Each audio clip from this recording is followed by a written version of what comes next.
လူကျူကမိတ်ဆွေညီကိုတွေအားလုံးမင်္ဂလာပါစောစောကကျွန်တော်တင်ပေးလိုက်တဲ့ဗီဒီယိုဖိုင်က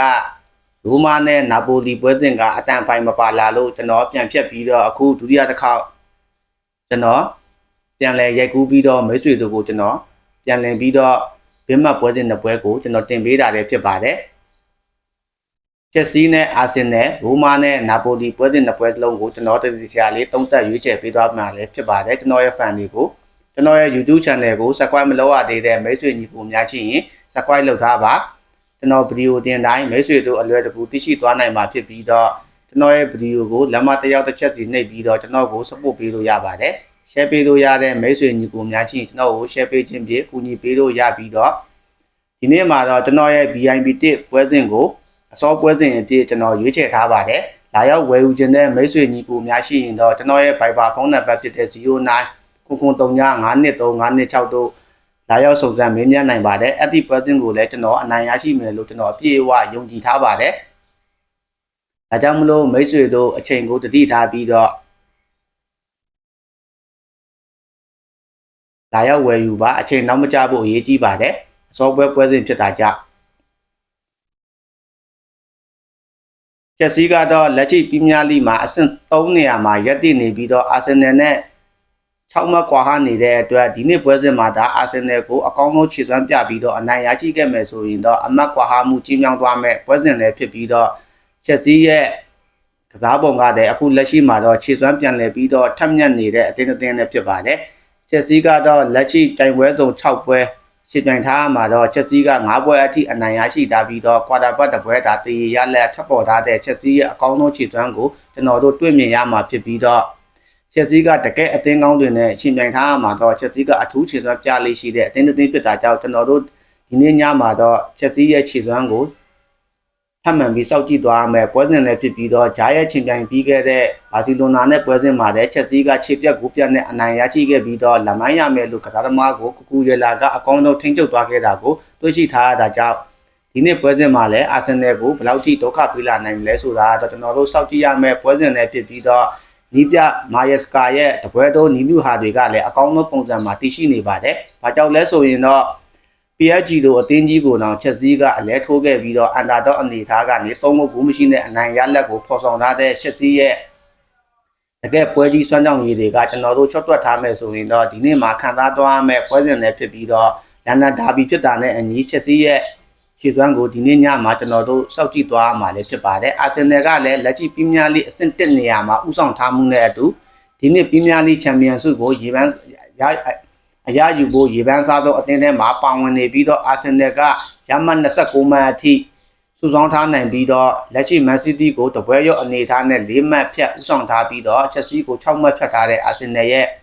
့ဒီနေ့ပရီးမီးယားလိချန်ပီယံဆုကတော့အရယူနိုင်မလားဆိုတာကတော့ကျွန်တော်တို့စောင့်ကြည့်ရမယ်ပွဲစဉ်လည်းဖြစ်ပြီးတော့အာဆင်နယ်ရဲ့အဓိကကတော့ပွဲတိုင်းကိုရှေ့မချော်ဖို့နဲ့ရမှတ်အမှန်တကယ်လိုအပ်နေတဲ့ပွဲစဉ်တိုင်းလည်းဖြစ်ပါတယ်အာဆင်နယ်ရဲ့ခြေစွမ်းကဘယ်လောက်ထိကောင်းနေလဲဆိုရင်တော့ပြိုင်ပွဲစုံ16ပွဲဆက်တိုက်ရှုံးပွဲမရှိရလက်ဖြတ်တန်းထားပြီးတော့ချန်ပီယံလိပွဲစဉ်မှာလည်းခြေစွမ်းအင်မတန်ကိုထပ်မြက်မှုရှိနေတဲ့18ပွဲထိရှုံးပွဲမရှိကစားထားနိုင်တဲ့ဘိုင်ယန်ယူနစ်ကိုအိမ်ကွင်းမှာခြေပြက်ဂိုးပြက်နဲ့တတိဝမ်းဆိုတဲ့ရက်ဆက်နဲ့အနိုင်ရရှိထားတဲ့အာဆင်နယ်ရဲ့အကောင်းဆုံးခြေစွမ်းကိုဒီနေ့ညမှာလည်းလန်ဒန်ဒါဘီပွဲစဉ်မှာကျွန်တော်တို့ထပ်မံပြီးတော့တွေ့မြင်ခွင့်ရရှိသွားမှာလည်းဖြစ်ပါတယ်လက်ရှိဖွင့်လှစ်ထားတဲ့အာဆင်နယ်ရဲ့ကြေးတန်းကတော့ချက်စီကို level 40အရှုံးဂိုးပေါင်းနှလုံးမိုင်းနဲ့80အရှုံးဆိုပြီးဖွင့်လှစ်ထားပါတယ်ဒီကြေးတန်းအနေထားကိုကြည့်ချင်းအားဖြင့်တော့အာဆင်နယ်ကအခုနောက်ပိုင်းနှစ်တွေမှာချက်စီနဲ့တွေ့တာအများနဲ့ကြေးကြောဖွင့်လှစ်မှုပေးလေးရှိတဲ့အတင်းတင်းနဲ့ဖြစ်ပါတယ်မနစ်ကတွေ့ဆုံချိန်မှာတုန်းကတော့အာဆင်နယ်ကအနည်းဆုံးချက်စီကို level 50ကျုံကြေးတန်းဖွင့်လှစ်ခဲ့ပြီးတော့1-1ဆိုတဲ့ဝက်ဆက်နဲ့ဒါပြီးဆုံးခဲ့ပြီးတော့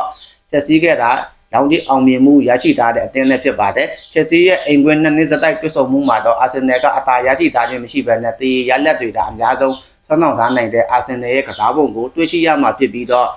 ဒီနှစ်မှာတော့အာဆင်နယ်ကအဖက်ဖက်က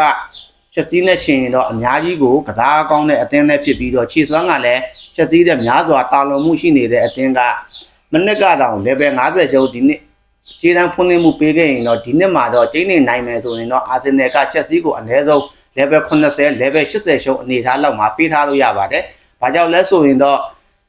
့ချက်စီက အာဆင်နယ်တဲ့ရှင်တော့ခြေစွမ်းကအနှဲငယ်ရင်းရိုင်မှုရှိနေတဲ့အတင်းနဲ့ဖြစ်ပြီးတော့အတင်းသေးရင်နဲ့တွဲဆုံတဲ့ပွဲစဉ်တွေဆိုရင်ရမဲ့ရော့တတ်တဲ့အတင်းနဲ့ဖြစ်ပါတယ်ဒါကြောင့်မလို့ချက်စီးကလည်းပြင်းပြလိမှာ၃ပွဲရှုံးလိုက်ထားတဲ့အတင်းနဲ့ဖြစ်ပါတယ်တော်ရုံထိုးသားအများစုကတော့အာဆင်နယ် level 40ကျုံကြီးတန်းကိုတော့ထိုးသားအများစုကြိုက်နေတက်နိုင်တဲ့ဘိုကီတွေရဲ့ဖွင့်လှစ်ထားတဲ့ကြီးတန်းနဲ့ဖြစ်ပါတယ်ဒါကြောင့်မလို့ကျွန်တော်ကတော့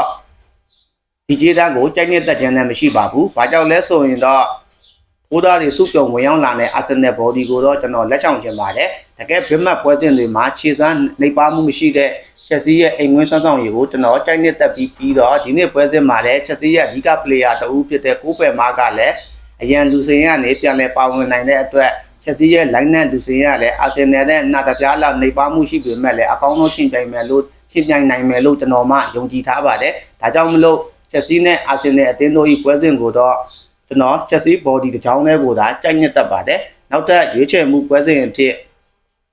ရိုမာနဲ့နာပိုလီအသင်းတို့၏ပွဲစဉ်ကိုကျွန်တော်မှရွေးချယ်သုံးသပ်ပေးသွားမှာဖြစ်ပြီးတော့ဒီယာဒီမှာတော့ရိုမာရဲ့ခြေစွမ်းကအကောင်းဆုံးအနေအထားမှာတည်ရှိနေပြီးတော့စီးတီးချန်ပီယံဆုကိုပြန်လည်ရယူနိုင်မလားဆိုတာတော့ကျွန်တော်တို့စောင့်ကြည့်သွားရမယ့်ပွဲစဉ်လည်းဖြစ်ပါတယ်။နီးပြအသစ်ဂမ်ဘာယီနီဦးဆောင်လာမှုနဲ့အတူရိုမာကဒီနှစ်စီးတီး12ပွဲချင်းချင်းပြီးရမှာတရေပွဲလုံးဝမရှိဘဲနဲ့9ပွဲအနိုင်ရရှိထားပြီးတော့3ပွဲရှုံးရလက်ကိုပိုင်ဆိုင်ထားတဲ့ရိုမာရဲ့အကောင်းဆုံးစွမ်းဆောင်ရည်ကိုတွေ့ရှိရမှာဖြစ်ပြီးတော့AC ကတပွဲအသာနဲ့ရမ28မှတ်စုဆောင်ထားပြီးတော့အဆင့်1နေရာကိုပြန်လည်ဦးဆောင်ထားမှုနဲ့အတူရိုမာကအဆင့်2နေရာအထိကတခဏကျဆင်းသွားပြီးတော့ရမ28မှတ်အထိစုဆောင်ထားနိုင်တဲ့အတွက်ဒီနေ့ပွဲစဉ်မှာဒါနာပိုလီကိုအနိုင်ရရှိခဲ့မယ်ဆိုရင်တော့အဆင့်1နေရာကိုပြန်လည်တက်ရောက်နိုင်မယ်အသင်းနဲ့ဖြစ်ပါတယ်ရိုမာရဲ့အဓိကအကောင်းဆုံးစွမ်းဆောင်ရည်ကတော့ခန့်စစ်အနေထားဖြစ်ပြီးတော့တိုက်စစ်က15ကိုသွင်းမှုထားပြီးတော့ခန့်စစ်ကအခုတက်ទី6ကိုသာပေးထားရတဲ့ရိုမာရဲ့ခန့်စစ်ကြောင်းကတော့ဒီယာဒီမှာအကောင်းဆုံးအနေအထားမှာတည်ရှိနေပြီးတော့လက်ရှိရှင်ပြိုင်နေတဲ့စီးတီးပွဲစဉ်မှာတော့ရိုမာကအတင်းကြီးတွေကိုနှစ်ပွဲလုံးရှုံးလိုက်ထားတာကြောင့်ဒီနေ့ပွဲစဉ်မှာရောနာပိုလီကိုထပ်မံရှုံးလိုက်သွားမလားဆိုတာကျွန်တော်တို့စောင့်ကြည့်ရမယ့်ပွဲစဉ်လည်းဖြစ်ပါတယ်ရိုမာကလက်ရှိရှင်ပြိုင်ပြီးတဲ့အတင်းကြီးတွေနဲ့ထိုက်တိုက်တွေ့ဆုံမှုမှာတော့အင်တာမီလန်ကို1-0နဲ့ရှုံးလိုက်ထားပြီးတော့ AC မီလန်ကိုလည်း1-0ဆိုတဲ့ result နဲ့နှစ်ပွဲလုံးရှုံးလိုက်ထားတဲ့အတင်းဖြစ်တာကြောင့်ဒီဖြစ်မနေနာပိုလီကိုတော့ထပ်မံရှုံးနိုင်လို့မရပါဘူး။ဘာကြောင့်လဲဆိုရင်တော့နာပိုလီကိုသာထပ်မံရှုံးနိုင်ခဲ့မယ်ဆိုရင်တော့စီးရီးတလက်ဖူးကိုရရှိနိုင်မဲ့အခွင့်အရေးကိုလက်လွတ်ဆုံးရှုံးရနိုင်တဲ့အသင်းနဲ့ဖြစ်လာနိုင်ပါတယ်။နာပိုလီရဲ့စီးရီးစွမ်းဆောင်ရည်ကတော့12ပွဲချင်းပြိုင်ပြီးရမှာ10ပွဲအထိအနိုင်ရရှိထားပြီးတော့တပွဲတည်း3ပွဲရှုံးရလက်ပိုင်ဆိုင်ထားတဲ့အသင်းနဲ့ဖြစ်ပြီးတော့ရမ25မှတ်ထိစုဆောင်းထားနိုင်တဲ့အသင်းဖြစ်တာကြောင့်အဆင့်တက်က AC နဲ့3မှတ်သာကွာဟမှုရှိနေတဲ့အတွက်ရိုမာကိုသာအနိုင်ရရှိခဲ့မယ်ဆိုရင်တော့အဆင့်1နေရာကိုပြန်လည်တက်လှမ်းနိုင်မဲ့အခွင့်အရေးကိုပိုင်ဆိုင်သွားမဲ့အသင်းနဲ့ဖြစ်ပြီးတော့လက်တီချန်ပီယံဖြစ်တာနဲ့အညီနာပိုလီကရိုမာကိုအကောင်းဆုံးရှင်ပြိုင်နိုင်မယ်လို့ရှင်ပြိုင်လာနိုင်တဲ့ပွဲစဉ်လည်းဖြစ်လာနိုင်ပါတယ်ရိုမာရဲ့နာပိုလီရဲ့အဓိကအားနည်းချက်ကတော့အဝေးကွင်းစွမ်းဆောင်ရည်ဖြစ်ပြီးတော့အဝေးကွင်းမှာတော့နာပိုလီကစွမ်းဆောင်ရည်အင်မတန်ကိုညံပြင်းမှုရှိနေတဲ့အသင်းနဲ့ဖြစ်ပြီးတော့6ပွဲရှင်ပြိုင်ပြီးရမှာဒါ3ပွဲသာအနိုင်ရရှိထားပြီး3ပွဲရှုံးနေထားတဲ့အသင်းဖြစ်ပါတယ်။နာပိုလီတဲ့တစ်စစ်နှိပ်တဲ့ဘိုလောနာကိုတော့2-0ဆိုတဲ့ဂိုးပြတ်နဲ့ရှုံးနေထားတဲ့နာပိုလီရဲ့အဝေးကွင်းစွမ်းဆောင်ရည်ကိုတော့ကျွန်တော်တို့အများကြီးယုံကြည်ထားလို့တော့မရပါဘူး။ဒီနေ့အဓိကကြည့်ရှုသွားမှာကတော့ဖွင့်လှစ်မှုကြေးတန်းနဲ့ဖြစ်ပါတယ်။ဘာကြောင့်လဲဆိုရင်တော့ဒီနေ့မှာတော့ထူးထူးခြားခြား handicap ပေါက်ကြေးကရိုမာကနေကြေးကြောပြန်လဲပေးထားပြီးတော့နာပိုလီလိုအသင်းကိုရိုမာက level 30အရှုံးသည့်ကြေးတန်းမြင့်မာစွာဖွင့်လှစ်ထားပြီးတော့ဂိုးပေါင်းဖွင့်လှစ်လာမှုမှာတော့2-80အရှုံးမဟုတ်2+10ပြားအနိုင်သာဖွင့်လှစ်ထားတာကိုတွေ့ရှိထားတဲ့အတွက်ဒီနေ့ပွဲစဉ်မှာတော့ရိုမာရဲ့ခံစစ်ကောင်းမှုကိုတွက်ဆပြီးတော့နာပိုလီကလည်းကော်နာတိုက်စစ်နဲ့သာကစားတဲ့အသင်းဖြစ်တာကြောင့်ဘိုကီတွေဖွင့်လှစ်ထားတဲ့ဂိုးပေါင်းကြေးတန်း2+10ပြားအနိုင်ကတော့မျှတမှုရှိနေတဲ့ဖွင့်လှစ်မှုကြေးတန်းဖြစ်တာကြောင့်ဂိုးပေါင်းကြေးတန်းကိုတော့ကျွန်တော်လက်ချောင်ချင်ပါတယ်ရိုမာရဲ့အိမ်ကွင်းမှာ2နှစ်ဆက်တိုက်နာပိုလီတွေ့ဆုံချိန်မှာတုန်းကတော့နာပိုလီကမနစ်ကတွေ့ဆုံချိန်မှာ level 80အရှုံးသည့်ကြေးတန်းဖွင့်လှစ်မှုပေးခဲ့ပြီးတော့အဲ့ဒီပွဲစဉ်မှာတော့တေရလက်တာထွက်ပေါ်ခဲ့ပြီးတော့ရိုမာကပဲကြေးအောင်မြင်မှုရရှိခဲ့ပါတယ်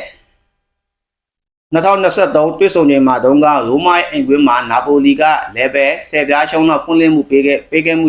ဖွင့်လှစ်မှုပေးခဲ့ပြီးတော့အဲ့ဒီပွဲစဉ်မှာတော့ရိုမာက2-0ဆိုတဲ့ result နဲ့အနိုင်ရရှိထားခဲ့တာကိုတွေ့ရှိခဲ့ရပြီးတော့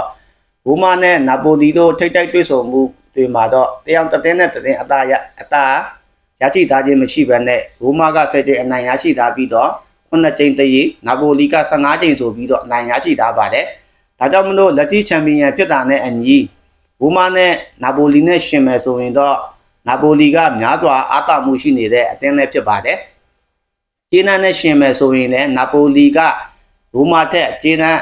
50လောက်မြင့်မားမှုရှိနေတဲ့အသင်းကြီးတစ်သင်းနဲ့ဖြစ်ပါတယ်ဒါကြောင့်မလို့ခြေသူအသင်းဖြစ်တာနဲ့အညီအိမ်ကွင်းပဲအားသာမှုရှိနေတဲ့ရိုမာကနာပိုလီတို့အသင်းကြီးကို level 30ကျော်ဖွင့်လှစ်မှုကြီးကျော်ပေးတာကတော့ဘူဂီတွေကရိုမာမရှုံးနိုင်တဲ့ပွဲစဉ်လို့တွက်ဆထားတဲ့အတွက်ကျွန်တော်ကတော့ရိုမာဘော်ဒီတစ်ချောင်းလေးကိုဒါကြိုက်နေတတ်ပါတယ်ဒီနေ့ကျွန်တော်ရွေးချယ်ပေးလိုက်တဲ့ဘင်းမက်ပွဲစဉ်နှစ်ပွဲမှာတော့